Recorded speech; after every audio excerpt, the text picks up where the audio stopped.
Tyler, Right on. how you doing, Got it. man? Looking forward to having this conversation. Thanks for doing it. Yeah, thanks, John. I've been, somewhere in between excited and nervous about this for a couple weeks now, so I'm looking forward to it as well. Yeah, well, you sent me, I put out one of my tweets that I often do, and you hit me up and saying you had a few interesting topics that you'd be interested in exploring. And among the, I mean, they were very broad. You had like, the two Aspen monetary bubbles and Hunter Thompson and backcountry snowboarding and proof of work and energy and environmentalism and all that kind of stuff. So basically, I mean, the floor is yours. Where do you want to get this thing kicked off? I mean, you're more than, you can do an intro of yourself if you like, but otherwise just hit me with the most interesting thing you want to get started with. Yeah, I guess maybe just in the interest of building momentum, let's start with an intro. So my name is Tyler Lindsay. I live just outside of Aspen, Colorado, which is where I was born and raised. And, I like to joke that Aspen is arguably the most Fiat-pilled town on the planet and community that a person could hope to find themselves in. And, I'm a increasingly avid Bitcoiner who really feels that, Bitcoin offers our best hope for fixing most of the problems that that face us as a civilization.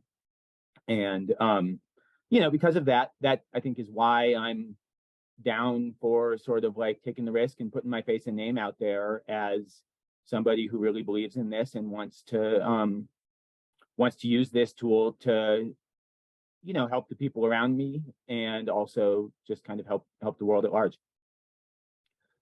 Makes sense to me. Yeah. So, I mean, why don't we start with, and obviously you can share or not share whatever you like, but are you involved in the backcountry or the skiing scene in Aspen? Is that kind of what you do for work? Yeah, I am. So I work for the Aspen Skiing Company, which is the resort operator for the 4 ski areas here in Aspen and Snowmass. And I work in a variety of fun and interesting event and marketing kind of project-based work.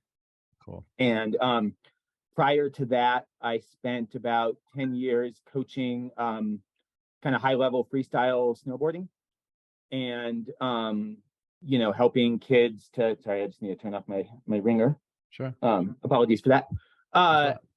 So I spent about 10 years coaching, pretty high level freestyle snowboarding in, kids with ambitions to compete in the Olympics or in the X Games or just sort of like be professional athletes in that realm. And, I think in concert with a lot of I guess just as part of my general stance of deep inquiry in the world, what I really found was that like the risk reward of pursuing high level competitive freestyle snowboarding didn't add up. And so, sort of like withdrew from that and, went through a minor identity crisis because I was definitely Tyler, the snowboard coach for a long time and had these really beautiful long-term mentoring relationships with a lot of these young kids and, had to come to terms with like those relationships are going to be different going forward and, figure out what my next thing would be. And, so I like did a lot of world traveling. I went to, traveled through Indonesia, had a pretty wild adventure in Africa, and came back home and, sort of like met my wife and continued on the through line of my life, which is defined by a large extent to mountain biking, snowboarding, access to nature, a understanding of sort of like the way nature's cycles work and how they're different than the cycles and frequencies that apply to people, especially in the Fiat world. And 8-9 years later, here I am. Wow. Well, I got a few questions, of course, but what was the adventure in Africa, out of curiosity? Oh, so I had sold a house that I owned with a former partner, had a the most money I'd ever had at that point in the world. This was sort of like what it would have been like 08, 09 kind of time frame. So I had been fortunate to sort of like sell this property without getting beaten down too badly by the financial crisis and the loss in fiat value of that property. Mm-hmm. And I found myself with a check for $100,000 in my pocket and no, plan for the coming several months. And so a friend and I that I coached snowboarding with went surfing in Indonesia for 3 months. While we were there, I met a friend of his and his sister's who was a survivor of the Rwandan Genocide, and went a couple months later with her to Rwanda and Uganda, both to sort of like help ghostwrite her story, and also she was adopting a cousin of hers and bringing her back to Bali to give her a different life. And as it turned out, sort of like as these things do, things got kind of complicated between me and her, and I ended up not sort of like bringing that project to fruition. But it was really instructive for me in terms of like how easy it is to devalue other humans. You mean through the lens of her experiences in Rwanda at that time?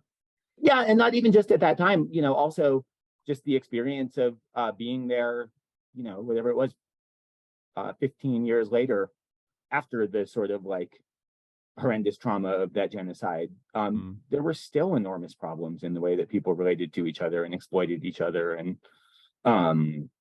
were willing to sort of like dehumanize other people.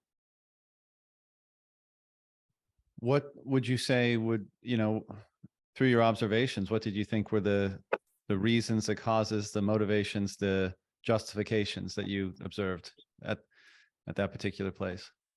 I'm sure there's consistencies across, wherever that occurs, generally speaking, but just curious what you observed. Yeah, I mean, a lot of it was just related to like social contagion and the normalizing of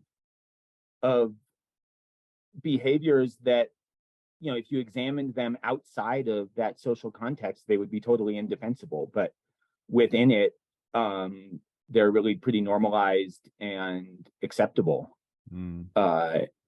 And sort of like the importance of intentionally assembling your cultural set such that you can relate to the world in a more truthful or honest way, or a less violent and destructive way.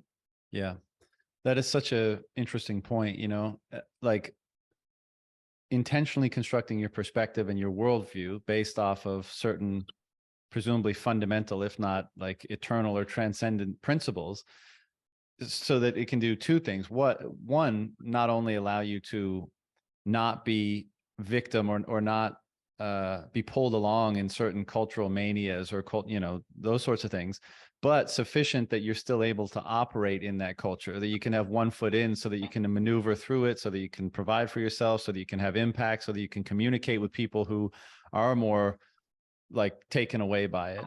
And that really is well, it's an imperative in my opinion, but it's certainly not easy, especially if you don't have any guidance or mentorship or anyone to kind of inculcate in you the importance of doing that, because we are cultural creatures. And if you don't have that, if you don't have a perspective that the onus or the responsibility is on you to cultivate your own perspective and to do so as truthfully as possible, then you're subject to your families and your religions and your towns and your countries and your cultures and your races and your whatever other, all that conditioning taken together.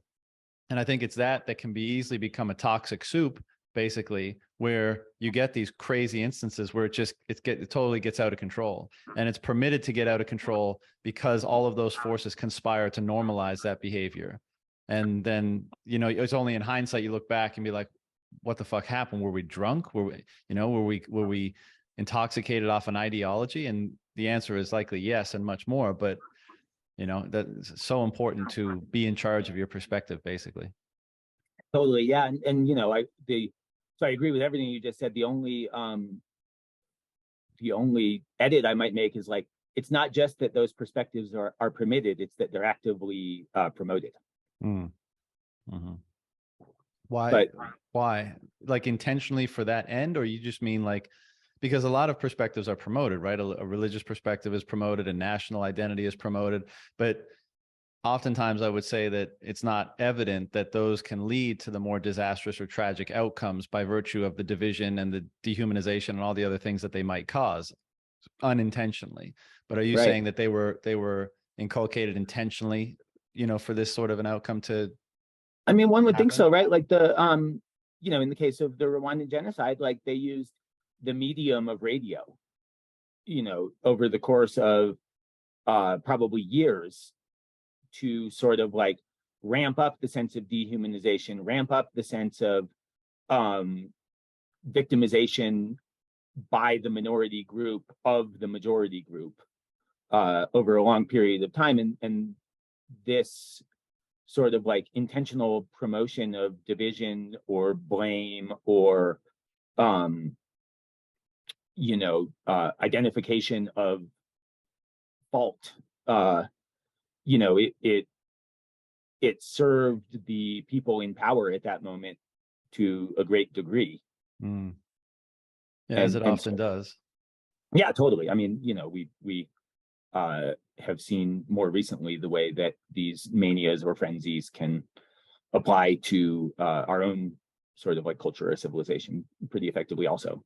Yeah, sure. I mean, so many of us were decrying that during the last 2 years when you see, you know, front page of the newspaper, I think it was the Toronto Star in Canada. It was like basically, you know, what should be done about the unvaccinated. And Totally. the insinuation was like something, jail, you know, pretty close to extermination, right? Maybe not that explicitly, but again, this is what so many people were cautioning, is that like it's the same mechanics. It's in a different context. It's at a different stage in its development, let's say, but the mechanics of thinking about people in that way and thinking that they need to be handled in a certain way or discarded in a certain way or removed, like those sort of things, it was a difference in degree, not in kind. And that's what so many people were attempting to ring the alarm bell on. And of, you know, of course, the defining characteristic of these mass movements, of these manias, is that they're impossible to penetrate. Basically, you like, at least with logic and reason and appeals to those things, it seems like they're impenetrable that way, which is what makes them so scary, which is why those alarm bells are so important, because once they get going, what can stop them other than brute force, other than pure power, other than pure resistance? I mean, really, like what can stop a mania when it's taken hold? Yeah, you know, I obviously don't know what can stop it other than you know, so short of sort of like a violent uprising or, you know, forceful physical resistance to this thing, I guess the only other thing would be that it's so incompatible with the laws of nature that nature provides that check or that counter or that destruction. Yeah, but at what cost, I guess, is the question. You know, when does nature course correct? You know, and it's, I guess history would show that a lot of tragedy has to happen before nature finds that corrective, you know, balance. Yeah. Yeah, and I don't, you know, it's I guess the other piece would be just people quietly in a one-to-one way finding space to express themselves honestly, and through that giving space to others to engage in that inquiry. Yeah. You know, and so like social media is not the way to do it, obviously, right? Like you can't sort of like pummel people with walls of text on Facebook about, you know, why they're wrong and expect that to sort of like be persuasive or effective. Yeah. But you know, I think there's still actually a lot of space where one-to-one conversation and kind of the metadata of micro expressions and tone and body language, et cetera, can buttress that message in a way that helps it sneak through, and you know, at first gradually, then suddenly the truth pushes itself out there. Mm-hmm. Yeah, I'm inclined to agree that certainly the one-on-one in person has more nuance and is less prone to polarization. And you know, usually there's a relationship there, and you can kind of use that to try to at least have a discourse, you know, because anytime people feel like you're trying to persuade them, the walls go up immediately. So I think the proper orientation is like, let's have a conversation where we try to, you know, find out greater truth or be more rational, or let's apply an agreed upon logic to a given situation. But, you know, as the last 2 years kind of revealed, even that didn't seem sufficient to penetrate many people's thinking. And even now, you know, in light of several revelations that seem to be emerging, that still seems to be the case. And so it is, you know, I'm sure someone's writing a book about it or already have, but looking back on the last 2 years, because one of the interesting things about the last 2 years was there were a lot of people that previously, you know, were, let's just broad brushstrokes say, like normies, you know, everything is kind of working as it should, who now have been, you know, red pilled, if not yet orange pilled. And they're kind of waking up to seeing how, well, the corruption in the places where it exists and the results of that corruption and the polarization and the dishonesty and the distrust in mainstream institutions and that kind of stuff. Like a lot of those people have emerged. And it would be interesting to, you know, to study or to see what was it that made those, like that change occur. I doubt for most of them it was direct persuasion, like direct conversation. Right. I would say it was like an accumulation of exposure to things, right? To, I don't know, if the window that social media allows you to see different places and parts of the world, or like, you know, something that just broke the trust, you know, remove the veil for a moment and cause those people to question. And that for many of them, I would assume it just kind of led, you know, down the rabbit hole again, if not the Bitcoin rabbit hole, but the red pill rabbit hole. And so that's what's really interesting. And back to your point about, and my question, like what's to be done about it once it gets going. I think you're right. Is like, is having that space where you can, you know, you can have those conversations and you can have open dialogue, but oftentimes that's not even possible, whether it's because you're being censored on social media, or whether because, you know, you're wrapped up in an environment where things are just chaotic already. And that's just not a powerful enough approach. But I would say one, you know, that is an ultimate fallback that we should all attempt to have available to us if we seek to retain any degree of freedom, is the capacity to say no, right? Is to say no to anyone who's going to censor you, anyone who's going to cut you off from your finances. Now, and that's being able to say no is a privilege, obviously, you know, not to say that you don't cultivate it yourself, but, you know, let's say someone in the Rwandan genocide, like saying no for them would have been, well, hopping a flight or a whatever out of the country and getting set up somewhere else. And, you know, the ability to leave that situation, to say no to the persecution that was happening there. Well, that wasn't an option for most of them, I presume, you know? And so some cases, and sometimes you're just you find yourself wrapped up in a situation that perhaps you didn't see soon enough to do something about, or perhaps you didn't have the means to do something about. And I mean, that's why it's so tragic, because so many innocent people get swept up in these, these manias, wherever they occur, you know, and to whatever degree they occur. Right. And, you know, the larger the scale of it, the less agency you have to withdraw from it. Yeah, exactly. For sure. Yeah. And it's the last 2 years, again, I mean, people will point out things like the Rwandan genocide or what happened in, you know, Germany as the Nazis were coming up, or any of these parallels. And again, they'll mistake a difference in degree for a difference in kind. I think, you know, that's one of the things that often happens, which is why so many fail to see, you know, the real tragedies that occurred over the last 2 years, whether it was, you know, elderly dying alone, not being able to see family, not being able to, you know, get the medical care or diagnostics that you needed, being forced out of your job, out of your employment, and therefore into substance abuse, therefore into poverty, therefore into, like, that is, you know, tragic as well on a, you know, different degree or different level. But people fail to see that it's that way of thinking. It's that narrow, you know, mass thinking that has created these circumstances that now so many people are subject to, and subject to in such a inescapable way for most people, as we were just saying. And what do you do? But it's almost too late to say no at that point. And you just got to try to ride it out or be victim to it, which many were, obviously. And that's why it's so tragic. Yeah, I mean, as you were saying that, I was reflecting on sort of the local experience of the pandemic. So we have a real cultural premium placed on physical fitness and exposure to nature and fresh air and vitamin D.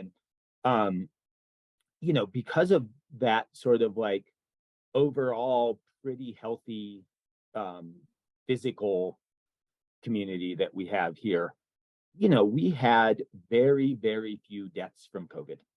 I think I can think of 3. And at least 2 out of the 3 were people that had really pretty severe underlying health problems born of, call it multiple decades of just like partying and and this kind of stuff. And at the same time, we have had, a dozen suicides, 10 drug overdoses, plenty of just sort of like people feeling driven out and leaving.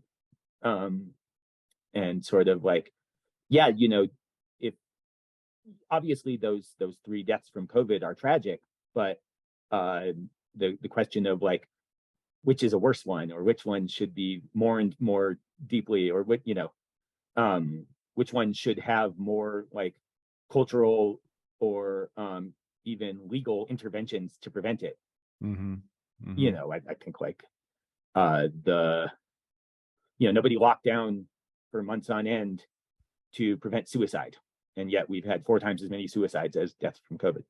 Yeah, I think this is why this whole idea of this, I think it was Matthias Desmet, he popularized, I guess, the term of this mass formation psychosis, why it kind of, and great that emerged as something that people were considering during this time, even if not, too many in the mainstream, but the mainstream is no longer the mainstream. That's another interesting realization during this time. It's like, there's still an air of authority around the name CNN, I suppose. But if you look at the numbers, all the attention is on alternative media. You might, with perhaps Tucker Carlson being an exception, but he's basically alternative media at this point. I mean, he's a counter narrative signal, whatever you think of him. He does massive numbers as far as mainstream media sources are concerned. I mean, he blows everyone else out of the water, but he's also the only voice that is basically counter the mainstream narrative. But aside from that, I mean, everyone's attention is going to these other sources where they can get, for lack of a better term, pure signal.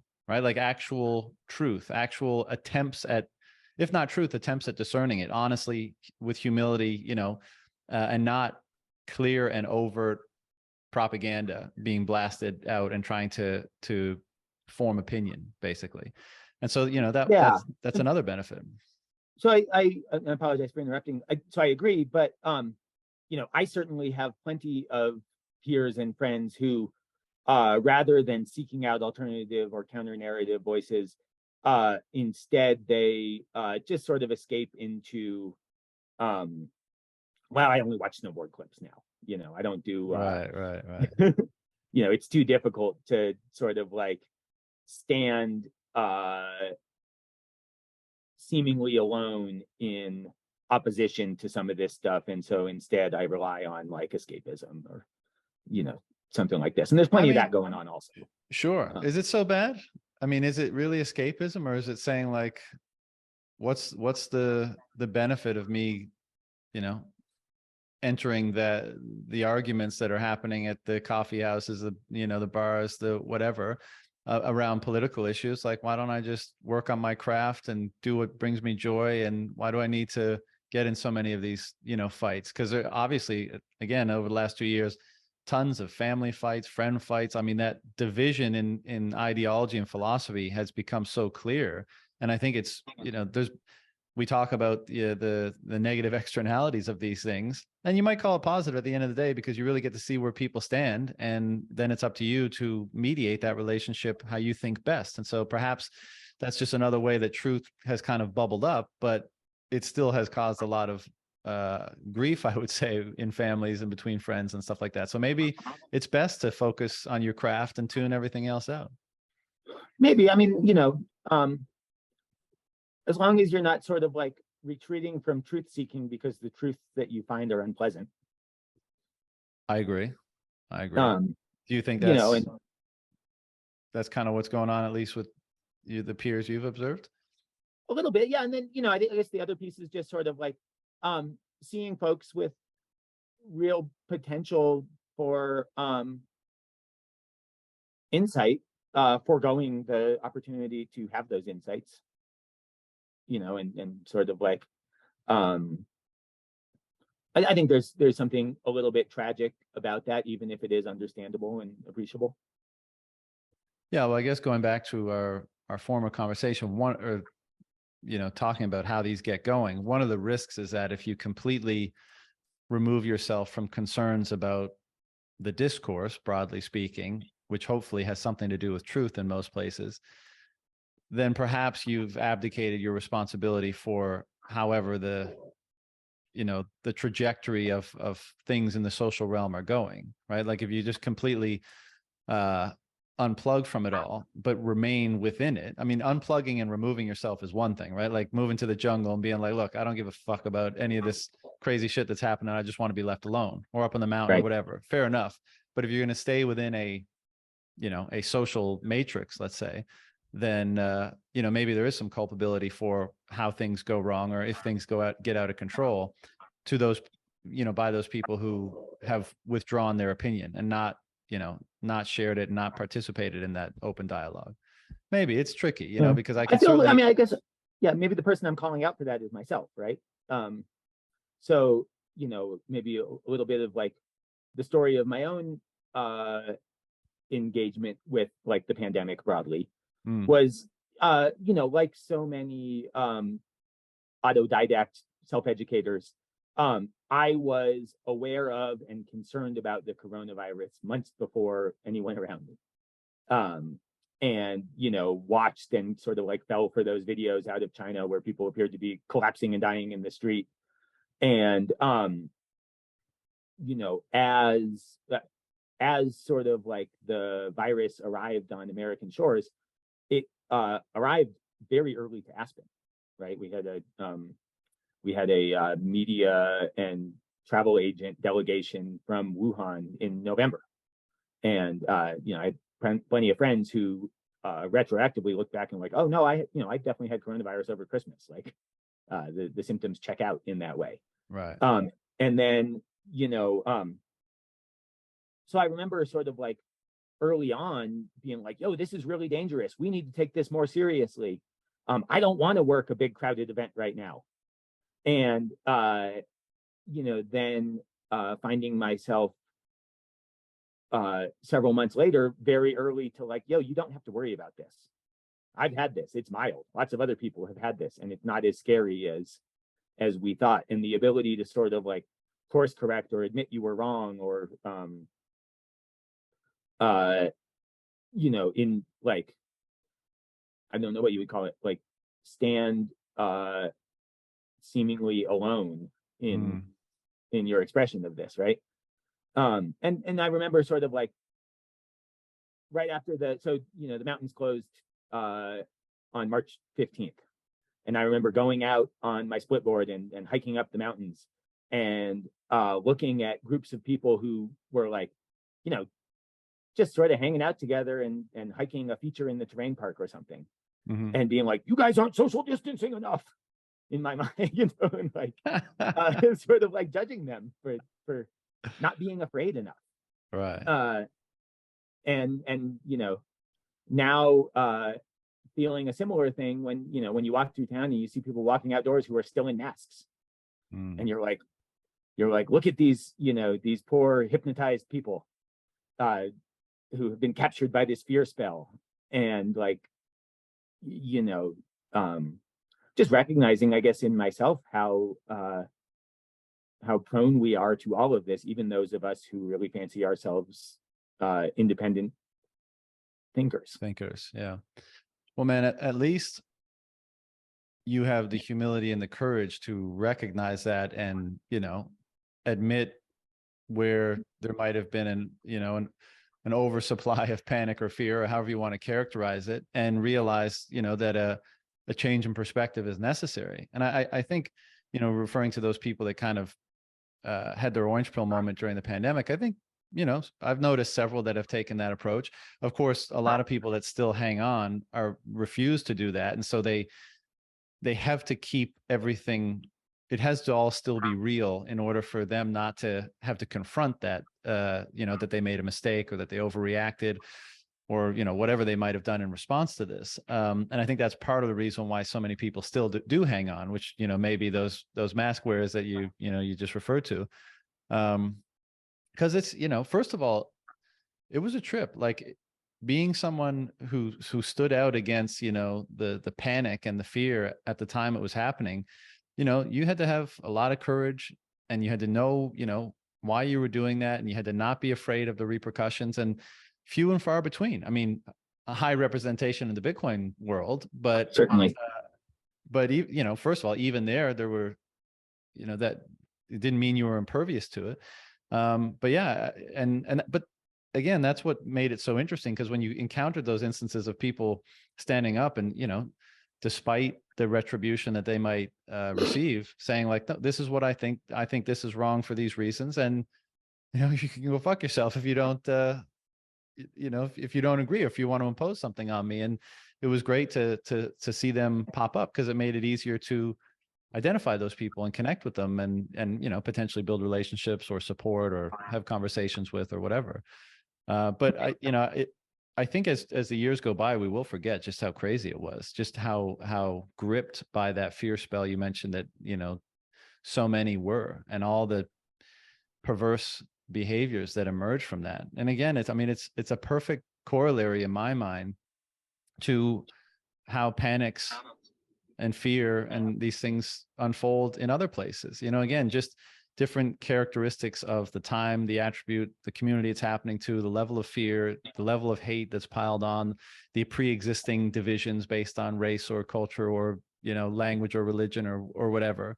Like, all that has an influence on just how crazy it gets. But and now, I mean, it's kind of coming full circle, right? Like, even this conversation, I mean, and the height of things, this might have been immediately removed from being live streamed on Twitter, right? Just us using these words. Yeah, it's possible for sure. And we're not like, we're not espousing anything crazy, really. We're just commenting on, you know what, we're not making any claims about vaccine and COVID and stuff, but just using those words, we might have been booted. And now, you know, again, with Elon, whatever you might think of him, well, at least you can express yourself more freely now. And at least, you know, you can say these things, and, you know, potentially. Well, in that one spot anyway, on Twitter. Yeah. The other ones, you know, they're still largely a dumpster fire, but most of the intellectual activity, or most of the activity generally seems to be happening on Twitter, as far as news and information is concerned. Now I'm not, you know, I don't think this is, the pendulum is swinging in a temporary fashion, perhaps, let's say. You know, fixing Twitter is not going to fix the problems that we think Bitcoin is best suited for. You know, that's probably going to take some time, but at the very least, there's a more open marketplace for ideas now, you know, and people can say these things, and hopefully the truth will emerge. And, you know, if we really get treated to some, if things go really well, there might even be some retribution in certain cases for, you know, the harm that was done over the last 2 years. Yeah, one hopes, right? I don't have a ton of optimism for it. No, me neither. but yeah, I mean, one hopes that sort of we can be a civilization that learns and course corrects when the obviousness of our missteps reveal themselves or are brought to light. Yeah, I mean, it's almost like, well, it's not the best you could hope for, but that would be very nice if the quicker we are to course correct. You know, it's got to be a highly beneficially, like, adaptive sort of behavior, right? To recognize when you're off course and correct. You know, the other thing, and we'll, I guess, move on after this, but you talk the other detrimental outcome of such behavior is just how, we said this before, but how narrow the perspective and how narrow the focus on a given fear or a given, you know, object of that you want removed, let's say a hate of some kind. So in Rwanda, it might have been a particular race of people, right? And that's the vision is narrowly focused on that. And the same during the pandemic, right? Whether it was rate of infections or just anything to do with the virus, right? And paying no attention to, as you said, all the suicides, all the people who weren't, getting diagnostic and other medical care, all the drug overdoses. I mean, in the US right now, there's over 100,000 opioid deaths per year, right? That's almost 2 Vietnam Wars per year of young people primarily dying of drug overdose. And because of an exclusive focus on, I mean, not exclusively because of that, because it's an undertreated issue generally, in my opinion, but let's just say that, point being that when you focus everything on one particular thing at the exclusion of everything else, I mean, of course you're going to have tragic and bad outcomes, because you're devoting all the attention and other resources to one thing and letting everything else be neglected, and often, forcefully neglected. It's just craziness. But anyways, here we are. Yeah, no, I'm brought to mind of two things. The first is sort of like, is there a place for that fear or that despondency in cultivating the change that we hope to see? And then the second thing is, can a vision of something better be salient enough to drive that change? I think, go ahead. Well, yeah, so, maybe this is a good segue into sort of like, into Aspen specifically, and sort of like the two great bubbles that I pointed to that have like driven the natives out of their homes and out of this land. Mm-hmm. The first being sort of like the silver bubble of the late 1800s, and the second one being the great Fiat bubble of 1971 to the present. And sort of like, when you have somewhat of a sense of hopelessness about your prospects for achieving prosperity inside of a given context, that's when you start taking your inquiry a little bit wider and further afield, and start sort of like searching for solutions that don't appear to be on the menu as the menu was handed to you. Mm-hmm. Mm-hmm. And I'm brought to mind of that great William Gibson quote: "The future is already here; it's just not evenly distributed yet." Totally. So like I am recording this right now from a home that I own in the Upper Valley of Aspen, but it's a home that I only sort of own because it's part of a subsidized parallel economy that is deed restricted in terms of appreciation of the value of the homes on a year in, year out basis. And then once I sell my home, I have to do so back into the system from which I got it. And so, we have a situation where like the average home price in Aspen is north of $10 million. I, couldn't imagine myself working enough hours to afford that. And, I own a home that I bought for, less than $250,000. The land alone, which would be worth $2 or $3 million on the sort of like free and open market, such as, free-ish. Right. What do you mean there's price caps on homes in Aspen? Is that what you're saying? And this is something that Aspen and county government identified as early as the 1970s as a problem where, we're going to lose our workers because our workers can't afford to live here. And so what they did is they start the city and county governments created a real estate transfer tax dedicated the proceeds of it to basically like buying up property that would serve as worker housing. And so about 2,000 of these units are rental units, and you have to, prove that you work a certain number of hours per year in Pitkin County in order to have access to it. And then there's another, 1,500 or so units that are owned by their occupants. But again, you still have to prove that you're working, I think it's 1,500 hours a year for a business that's located here. And appreciation of that real estate is capped at either 3% or the CPI. And then when you sell it, you have to sell it back into the Aspen Pitkin County Housing Authority program so that the next person can sort of like have a hope to build a life here. Right. So you'd have to sell it at that artificially suppressed, controlled price so that it, correct, it can be available to somebody else in that same scenario. Yeah, that's correct. Yeah. And like, on the one hand, I'm incredibly grateful to it because, it's allowed me a stable enough existence to like, start raising a family and feel hopeful about, my ability to make a life here for the rest of my life. Yeah. On the other hand, it's, rife with corruption and problems and bureaucratic bullying and sort of like, well, here's an example, right? So like if you live in a 3-bedroom house and you raised your kids there and now the kids are off to school, do you have an obligation to sell and downsize to something smaller if you're living in a 3 or 4-bedroom by yourself? Like, well, you don't want to kick people out of the home that they've lived in for 30 years and raised their children in. But on the other hand, somebody needs those bedrooms. And so, these are sort of like unsolved problems within this, micro-socialist real estate economy. Remind me again what the segue path was between what we were discussing and that. Oh, just that things need to be really bad for you to start seeking alternatives. Right.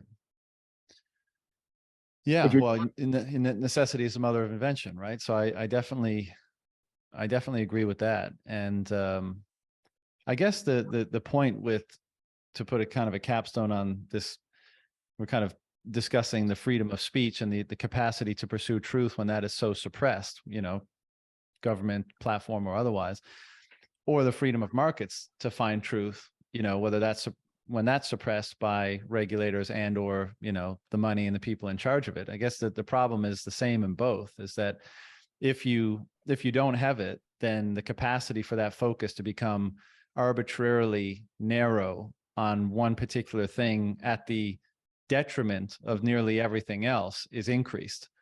Whereas if you had more freedom to pursue truth in discourse and dialogue or in markets and money, then you would find that equilibriums are more able to be found. There would be less unnecessary destruction and detrimental outcomes, and you would probably more efficiently and more ably inch closer to finding that harmonious truth, whatever it might be in whatever domain.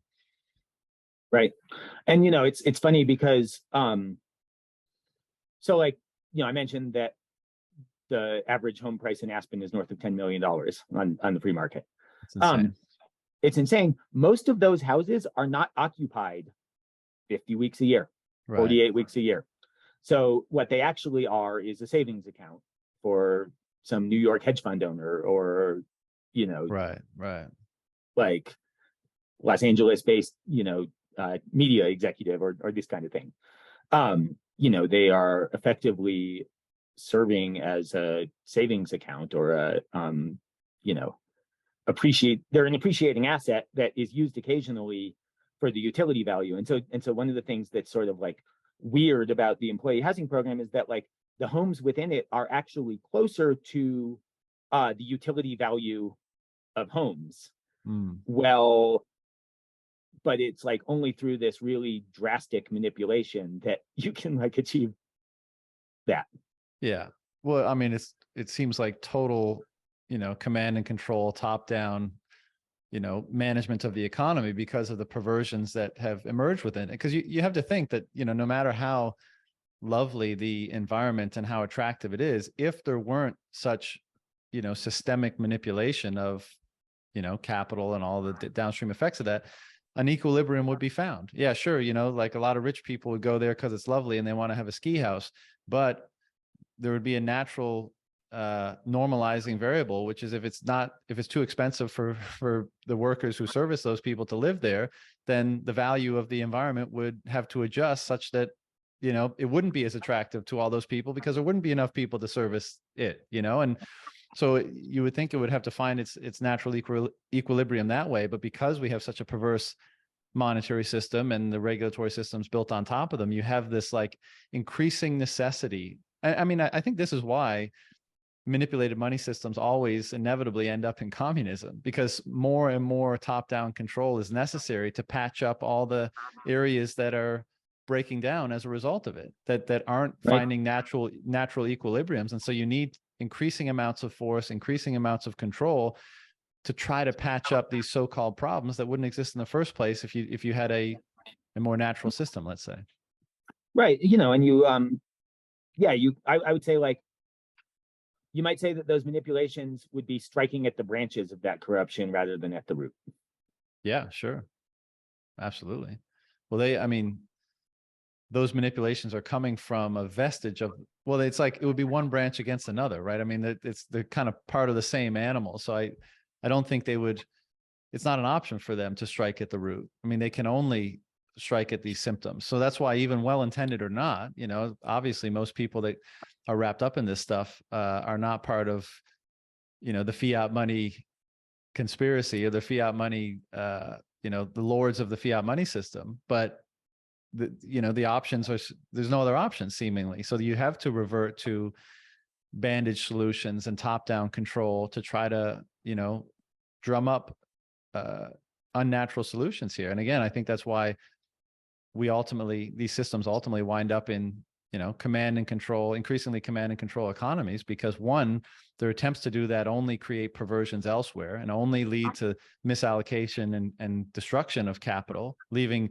more need and necessity in the system, asking for more of that command and control response, thinking that it's the solution, but not realizing that it's ultimately, you know, the problem or exacerbating the problem. So, well, Bitcoin fixes this, right? That's right. Yeah, it does. I mean, you know, this is the root thing, and sort of like, yeah, if corruption and centralization begets more of the same, right, which it clearly certainly does. Mm-hmm. And you have sort of like successfully internalized that fact, then yeah, you have to start searching for things that are more in alignment with nature. Yeah. And I guess this goes back to your point, like you have to be aware of the problem and maybe feel it to a certain degree to be looking for a solution. And this, I think, you know, there's oftentimes, at least as far as I've observed, it goes kind of two ways. And so you get the people that they have that moment and something clicks and they realize, you know, things aren't going in the right direction and there needs to be an alternative solution that ignites a certain curiosity, a certain search for truth or solution or what have you. Or you go the other way, which potentially characterizes that person you mentioned earlier about kind of just, you know, focusing on the snowboarding videos and following their bliss sort of thing. But I think there's like a strong component of apathy there, possibly even nihilism, where it's like, you know, you stop caring about everything.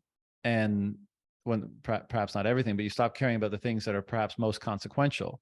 And that's when I think you more easily are led astray. You more easily become unintentionally like an agent in that system, right? Because unless you're actively seeking truth, unless you're actively seeking a solution to the biggest problems, it's probably, you know, odds are, at least in some capacity, and probably more than your counterpart who's not doing that, contributing to the problem itself, you know, even but via your own complacency. And that, I mean, I'd say that's characterizes a lot of people. And that's why I think it's so important to elevate as a virtue the courage of saying what you believe to be the truth.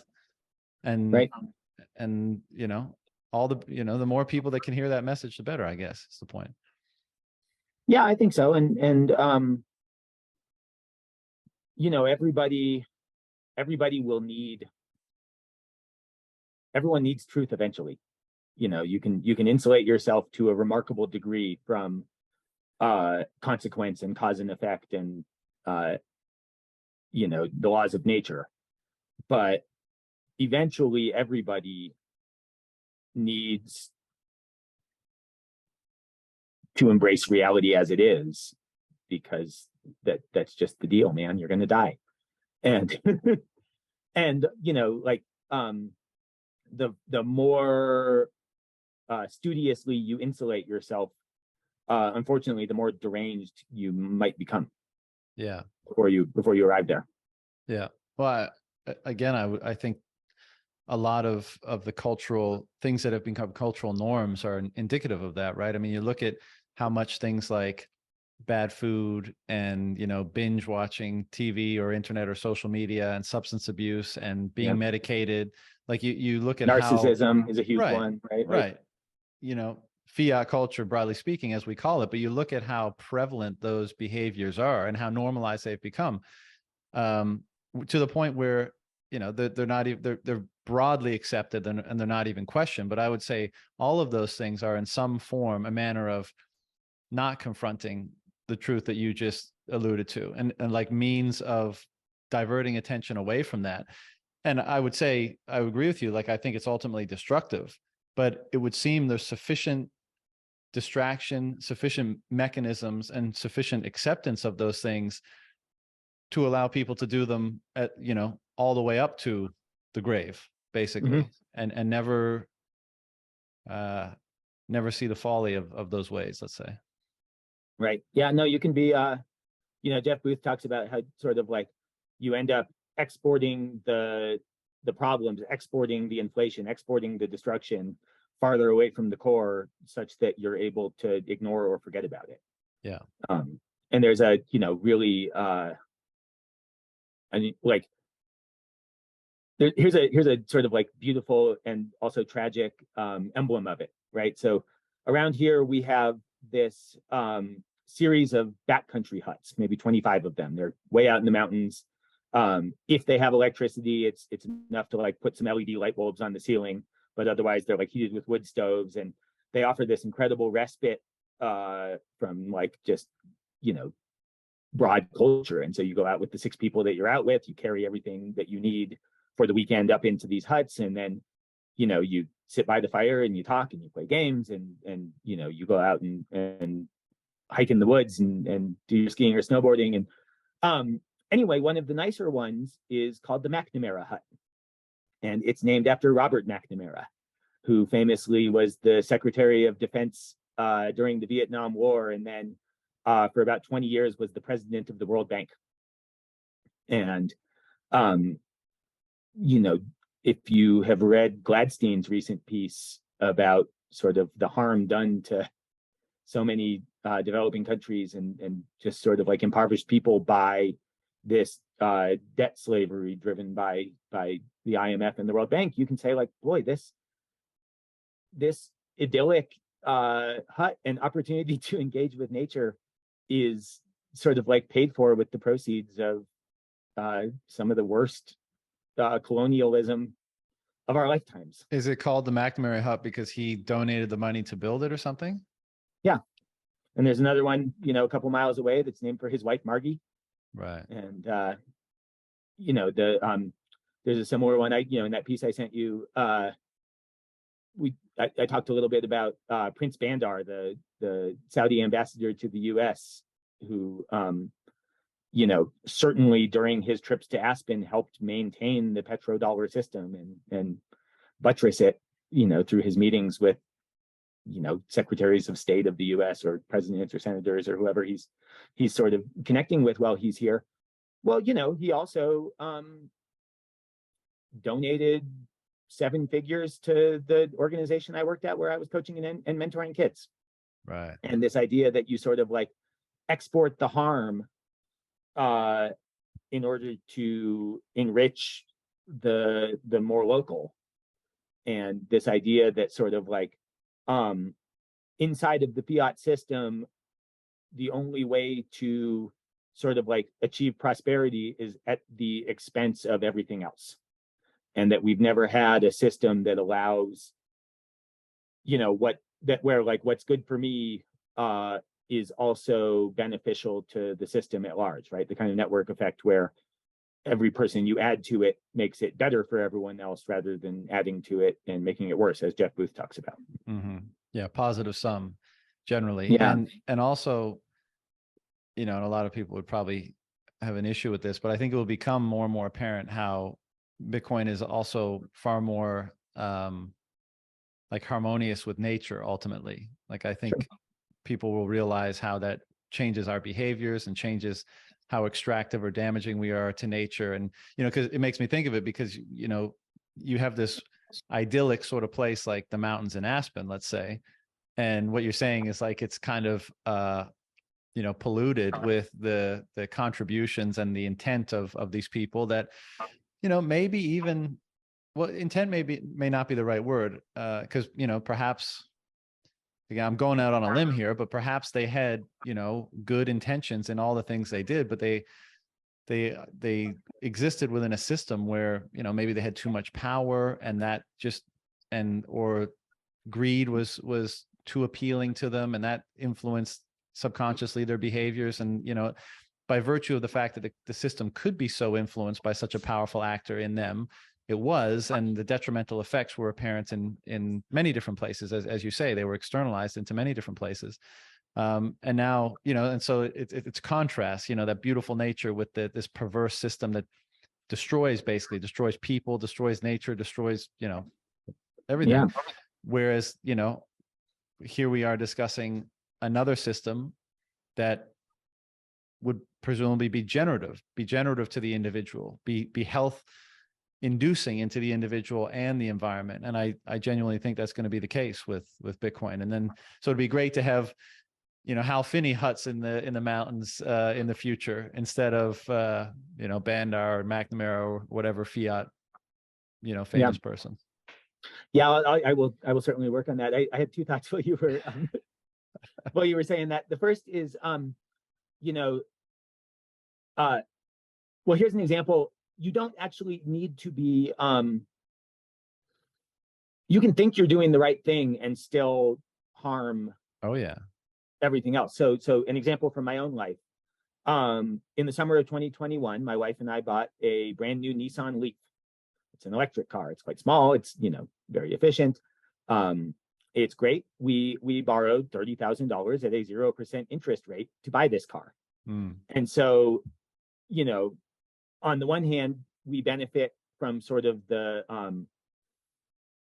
I don't know, the like, wow, what a good person you are. You have an electric car, sort of like social benefit. We also benefit tremendously because it's like, yeah, it costs $1 of electricity to, you know, fill the batteries and drive around, and it's very inexpensive to own.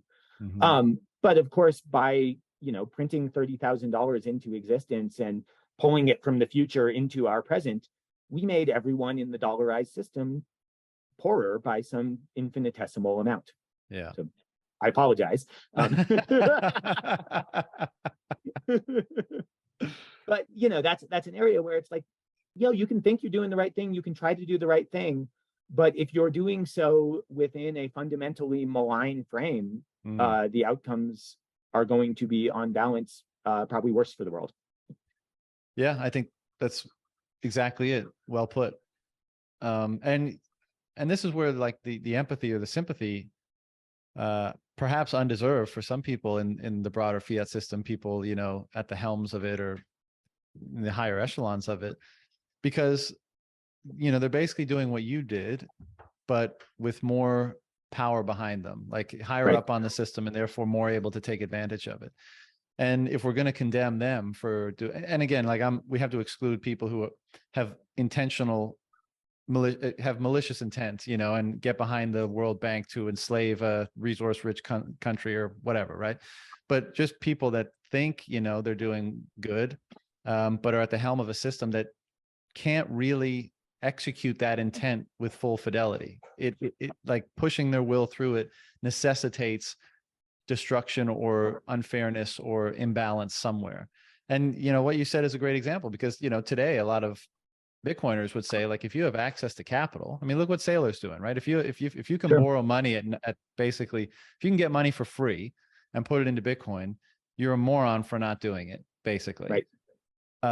But that billion, at $30,000, whatever, you have the privilege to access it, for free, but it's coming from the purchasing power of people who don't have that, or, money holders generally of that currency. And obviously the ones that are most susceptible to injury from that process are the ones that don't have appreciating assets, that don't have cash flow generating assets, are the ones that, paycheck to paycheck, money savers, that sort of thing. And so is it immoral to do that? I mean, there's many ways you could slice that, right? Yeah, I'm going to go with yes, it is. But this is me helping to try and make amends in my small way by educating those around me and really anyone who will hear it that there's a better way. Yeah, sure, that's a totally viable answer, but it's tricky, right? Because you could say, well, first of all, everyone's doing it, not a great excuse, but it's part of the discussion perhaps. But you could say, well, the cantillionaires, they're just going to do it to perpetuate the system, to keep accruing things for themselves, to destroy lives, planets, environments, whatever, to perpetuate their control. So shouldn't I do it if I can funnel that energy into a way that not only makes an alternative, fairer system stronger, but also that I might have the resources to have a magnified impact within the future? Like, is that a justified rationalization, or is that just rationalizing something because it's of such great benefit to you that you want to, find a way to make yourself feel good about it? I mean, that sounds a lot like effective altruism, as yeah, espoused exactly. by Sam Bankman-Fried, right? Exactly. Like, oh well, we have to buy this crazy mansion to do our thinking about the altruistic future because we'll think better if we're doing so from the lap of luxury, and then the trillions of people yet to be born will benefit from our good thinking. I don't think that's in alignment with nature, right? Like, nature makes its advancement in a distributed random walk, not through central planning of self-appointed leaders. Mm-hmm. So let's use that example. Is leveraging the fiat system just getting a middleman to do your dirty work?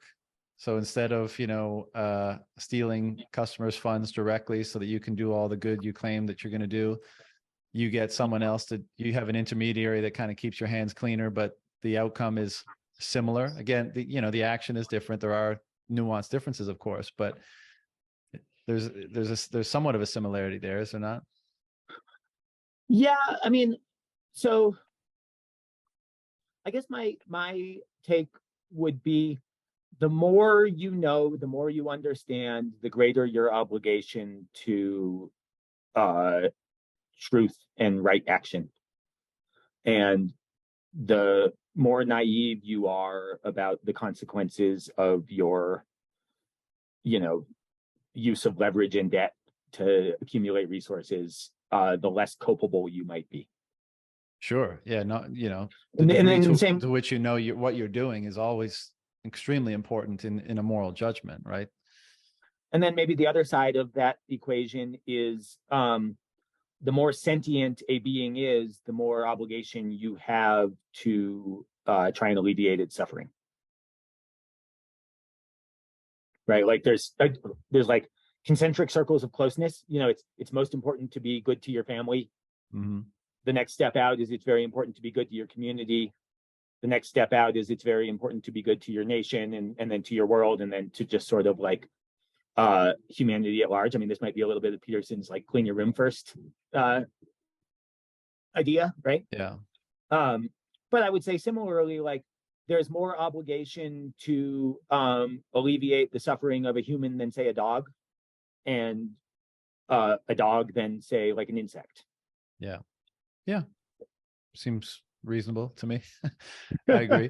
But again, this is what is so beautiful, and I think why so many of us get so amped about Bitcoin is that because I'm not trying to throw shade at anyone who gets cheap money right now and puts it into Bitcoin. I mean, it's hard to go against that incentive, and I'm not here saying that it's wrong to do it, but I am very excited about a future where that's not even a question that we have to determine. It's like totally that can't, you know, in a let's say a full Bitcoin standard, that can't happen, at least in a, you know, in a very different way. And like the injustice, should one exist in the system there now, and privilege the people who are able to dilute others for their benefit, which is basically what, you know, borrowing low cost capital is, just won't be an option. And so, you know, we'll be starting from a basis of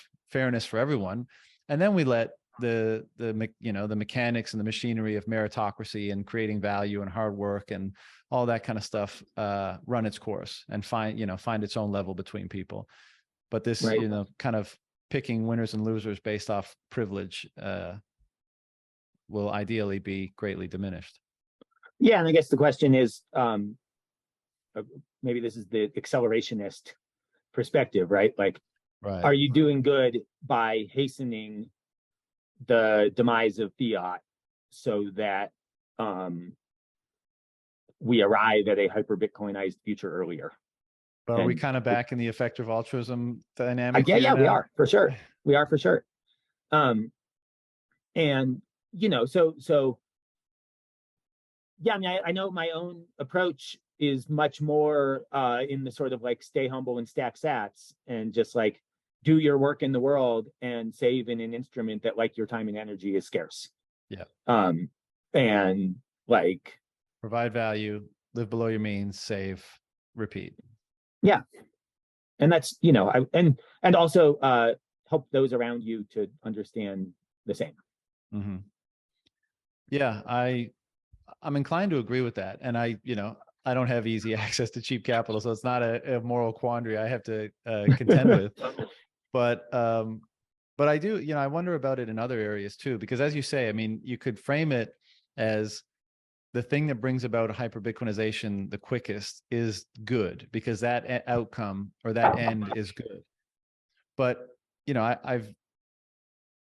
I think I very much, I'm pretty sure I believe that means basically become ends, or the means are stitched into or imbued in the ends. And that's why it's so important to achieve your ends the right way, you know. And I think history is littered with examples of perhaps valid ends, but they were sought in the wrong ways or in immoral ways, or shortcuts were taken, and that corrupted the ends ultimately and made them less persistent or permanent, or took from them whatever moral high ground they might have had, or moral justification they might have had. And so I think the means, you know, the ways by which you go about achieving your ends are very, very important. And that, like, it's really case by case what to attack, to find the principle in these things. But another one is like, in regards to promoting Bitcoin, you say, well, do you want, you know, some scammer, some grifter, some, you know, person who's otherwise something like that? Do you support them because they also have a loudspeaker and they're able to get part of their messages pro Bitcoin, and that would ostensibly inform people and accelerate the onset of hyper Bitcoinization? But in doing that, you're supporting someone who, you know, has all these other flaws, let's say, or is doing all this other stuff that might be counter to that objective, or even just totally outside the realm of being related. But you know what I'm trying to say? Like, it's, where do you draw the line basically on, well, how to achieve your ends? Like, is it only, even if it would take longer, even if it would be a slower, more painful process to the end that you ultimately are striving for, that you think is good, is it important to accept that delay, let's say, because of a rigid adherence to getting there with a, you know, principled step by principled step, I guess is. Mm-hmm. You sound like you're talking about split boarding, John. Right. I'm so talking about what? About snowboarding. Oh, okay. Maybe I'll try and jump in a little bit here on that. Sure. And try and use sort of like snowboarding as a metaphor for that. So one of the great heroes of snowboarding was a guy named Craig Kelly. He was the first great competitive snowboarder who dominated all of the contests through sort of like the mid to late 1980s. And at arguably the peak of his powers, he withdrew from that world and set about educating himself to become a backcountry guide and learn about, how to navigate avalanches and how to choose a route safely and how to express yourself in relationship with a mountain or a piece of terrain. And he ultimately died in that pursuit. He was guiding a group of people, and a absolutely enormous avalanche came down from several thousand feet above and wiped them all out.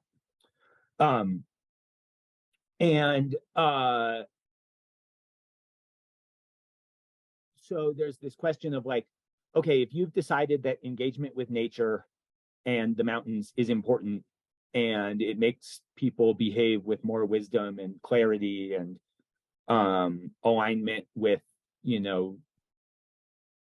right action, like, what's the best way to get there, right? So is the best way to get there to take a bunch of money from energy drink companies and televise the flippy spinny spectacular version of the sport, or is the right way to get there in a one-on-one conversation over several hours where you trudge step by step to the top of a mountain? And maybe you do need both. I think, maybe to run a parallel, it would be like, psychedelics are necessary to reveal that there are other states of consciousness, but if you want to arrive at those mindsets in a sustainable way, then sort of like meditation or a slower, more deliberate practice is going to be the right tool. And like, maybe over the course of an individual life, you kind of need both. Yeah. But Again, ultimately, I guess like, you got to do the work. You have to have the proof of the work. Yeah, I guess it really is, case by case, what the end is, what the means under consideration are. But I guess it's particularly maybe salient in our so-called industry, because you often hear like, well, yeah, sure, the person's a grifter and they're dishonest and they're self-serving and all that kind of stuff, but they have a big audience, so let's leverage it, and it's like, well, why, why not continue yourself or continue to cooperate with people that express a different set of virtues or express virtues at all, and amplify your end by doing that. You're treating your end with greater respect, in my opinion, by doing that, by getting there with those virtues and not, making sacrifices or taking shortcuts or concessions along the way. Right. And again, so case by case, obviously, but and I think that's, maybe that's one of the hallmarks of this whole Fiat era. It's like everything, all the signals you get, or many of them, and the conditioning are conspiring to get you to do the former, because what's enticing is the shortcut, is the means don't matter sort of approach, is the faster one, if for no other reason that, induces high time preference, right? So you want to get it done as fast as possible. And the emphasis is more placed on that rather than the emphasis placed on the importance and the necessity and the value of taking those steps in as virtuous a manner as you can, and realizing that the end you seek is very much determined by how you get there. No, and that in that case, it probably doesn't really matter what we're talking about. Yeah, I mean, and there's also a sense of like, there is no arrival, right? Right. Well, that's all the more reason why the journey is important, or how you engage in the journey is important, right? Yeah, there's no such thing as mastery. There's no such thing as a peak of progression. There's no such thing as a final outcome. Right. And there is only sort of the journey. And then it makes it maybe easier to make the right choices. That that makes it way easier to make the case for what we've been discussing, I think, because then all that matters is how you engage the process. I mean, that because that's all there really is, ends or transient points along the way, along a never-ending process. And so the prime determinant, or the greatest hallmark, is not how quickly or the highs of those transient ends, but literally who you are as you're engaging that process and what you're bringing to the engagement of that process. Yeah, you could take a helicopter to the top of the mountain, and you'd be there very quickly, but you wouldn't have the same depth of relationship with that piece of nature. And when you look across the valley at the track that you've left down it, it won't have as much value or as much meaning or as much depth. Yeah, because you didn't really earn it. It makes me think. Do the work. It makes me think. It's not that shortcuts aren't so-called good. Maybe there are no shortcuts, because the place you get by taking them is not the place that you would have gotten to had you taken another route. Your example you just gave is perfect for it, right? Because what you're able to access at what you presume to be an equivalent destination is different as a result of how you got there. And so, yeah, I mean, perhaps it's the case that shortcuts are an illusion. You think you're getting to the same place, but what you're able to access is different. Yeah, and I think, one of the I think thinking of it as a forever process rather than a journey that has a destination, especially because all the great heroes' journey end up with the hero returning home anyway. In the ideal. Yeah, ideally, right? Exactly. Unless you die out there in the blaze of glory. Thinking of it as a process that kind of never ends, I think also allows you to forgive yourself for the errors that you make along the way. You can know that borrowing the money for the electric car harmed people, and say, well, that was part of my, I'm trying to learn from that. Yeah. I'm trying to do it less or whatever.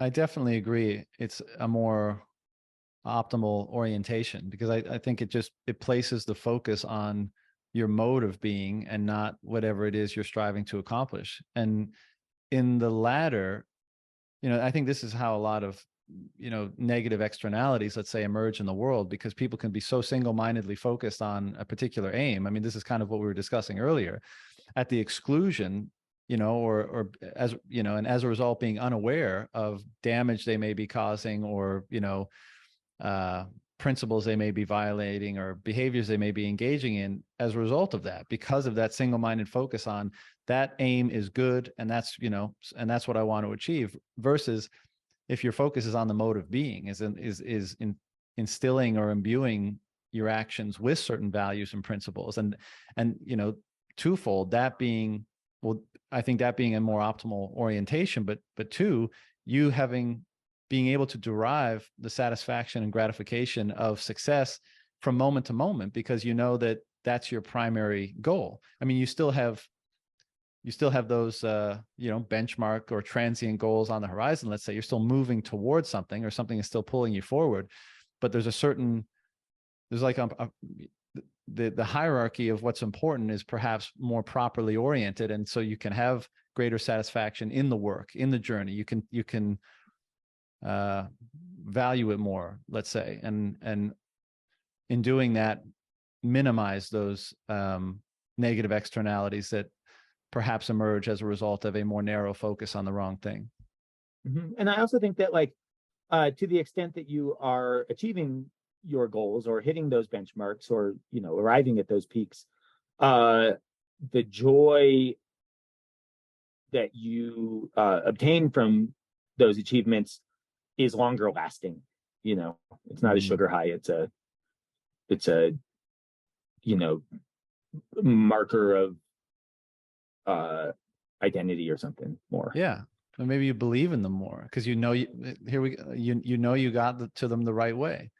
You know, like if you achieve an end, whether it's hyper-Bitcoinization or whatever, and you know you got there through shortcuts, through dirty dealing, through all this kind of shit. I mean, again, the experience of arriving will be totally different because you'll have arrived to a place where that satisfaction is absent. You know, because exactly, because you can't lie to yourself. You know how you got there. You know what you did. But if you know that, alternatively, if you got there in a manner that you would construe as being right, you know, that it can, you know, imbued with certain virtues or principles or values, then when you get there, that destination is different. It's not hollow. It's enriched with all of those things. It's a celebration of those things almost, you know, and to say that these things properly led to that outcome. And I think you can take far more from it. I mean, you know, and that's part of the added benefit of approaching things in that way, even if they occur as a result on a timeline that's, you know, doesn't fit your schedule for, let's say. Right. Yeah. What has spending so much time, you know, you've referenced nature a few times in this discussion.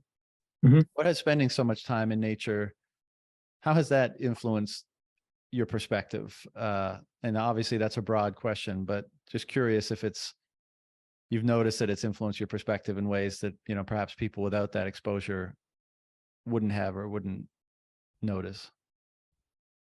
Boy, that's a hard question. Thank you for it.